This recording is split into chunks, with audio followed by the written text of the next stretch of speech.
I bet just hearing those two words, teacher burnout, Mm-hmm. is enough to bring up some pretty strong feelings for a lot of our listeners. Yeah, no doubt. It's a topic that's been in the headlines a lot lately.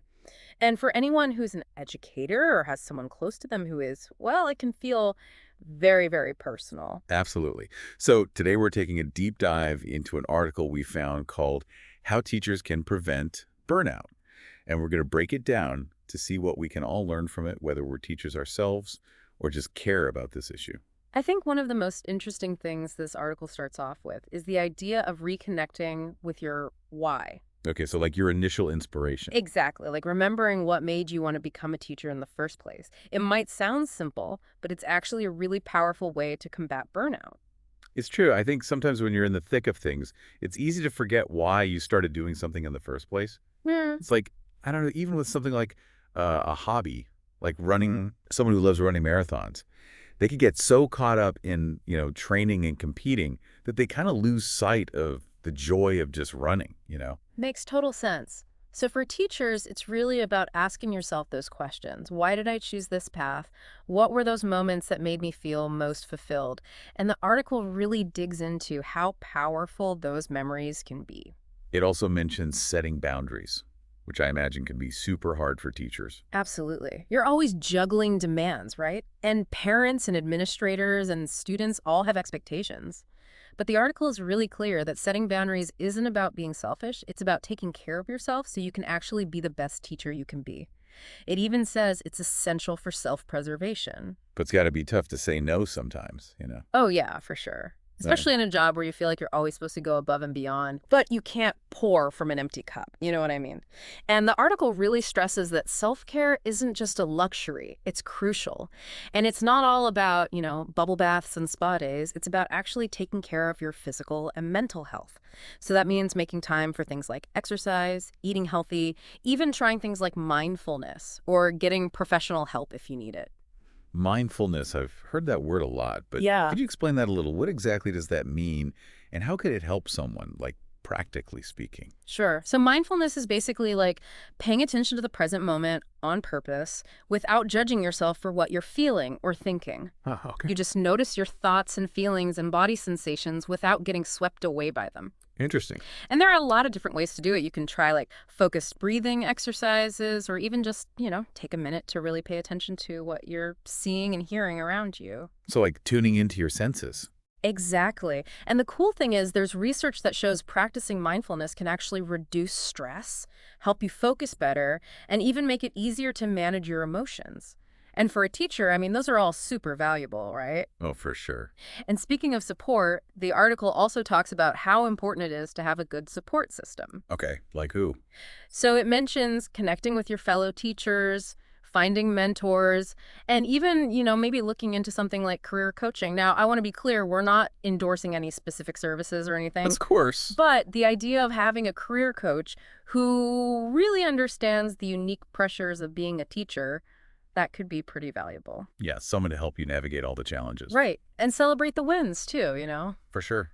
For sure. Now, along with having good support, the article also gives some more practical tips for managing your workload. They even compare it to like decluttering your desk, but for your whole teaching experience. Oh, that's a great way to put it. Yeah. Because we've all been there with that messy desk, haven't we? Haha, absolutely. But yeah, so some of those practical tips are things like using time management tools. So you could try like Google Classroom or Trello. I've heard of those. Yeah, those can help you keep track of everything and communicate with students more easily. And they also talk about the power of delegation. Like, you don't have to create every single lesson from scratch. Ah, You can share resources with colleagues or even get your students involved with like peer teaching. It takes some of the pressure off you and it can be a really good learning experience for the kids too. that's a great point. So it's really about working smarter, not harder.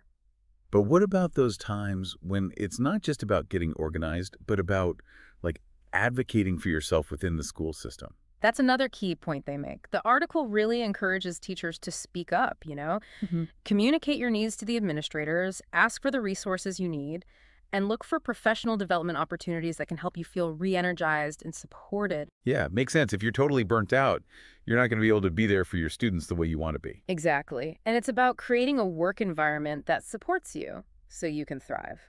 Makes sense. And another suggestion the article makes is to, build a life outside of school, like pursue hobbies, spend time with people you care about, volunteer, or just relax and recharge. So finding things that bring you joy outside of the classroom. Exactly. And that looks different for everyone. For me personally, I find photography helps me tap into my creativity and, kind of disconnect from the demands of work. That's really cool. What about you? What kinds of things do you do to recharge? Oh, man, lots of things. Hmm. I'm a big reader. I love to cook, and spending time with my family is always a huge stress reliever. It's so easy to get caught up in the daily grind and forget to make time for those things. Oh, But absolutely. they're so important. But what happens if someone tries all these things and they're still feeling burnt out? Like, what if they're thinking about a career change? Yeah, that's a big question. Well, the article actually addresses that head on. It really encourages you to think about your long-term goals and be honest with yourself about whether teaching is still the right fit. And it reminds you that the skills you've learned as a teacher are incredibly valuable, and you can take them with you into lots of different careers. That's reassuring because I think sometimes people feel stuck, Oh, for sure. but they have more options than they realize. Absolutely. And the article wraps up by really emphasizing the importance of taking breaks, whether it's vacation days, mental health days, or even a sabbatical if you can swing it. They make it clear that rest and rejuvenation aren't just like nice to haves, they're essential for being able to do this job sustainably. I like how they compare it to hitting the reset button. Yeah, you got to recharge so you can come back feeling refreshed and re energized, ready to tackle whatever comes your way. And this quote from the article really stuck with me. Burnout doesn't mean failure. It means you're doing too much without enough support. Pause, realign, and rebuild. You are not alone, and there is always a way forward. Powerful stuff, right? Yeah. It's a really good reminder that there's always hope, even when things feel tough. And on that note, we want to leave you with one final thought. Okay, hit us with it. If you could design, like, the perfect support system for teachers, what would it look like? Oh, that's a good one. I'd love to hear what our listeners come up with. We want to hear from you. Share your ideas with us on social media. This is a conversation we all need to be having Couldn't agree more. because when teachers thrive, everyone benefits. For sure.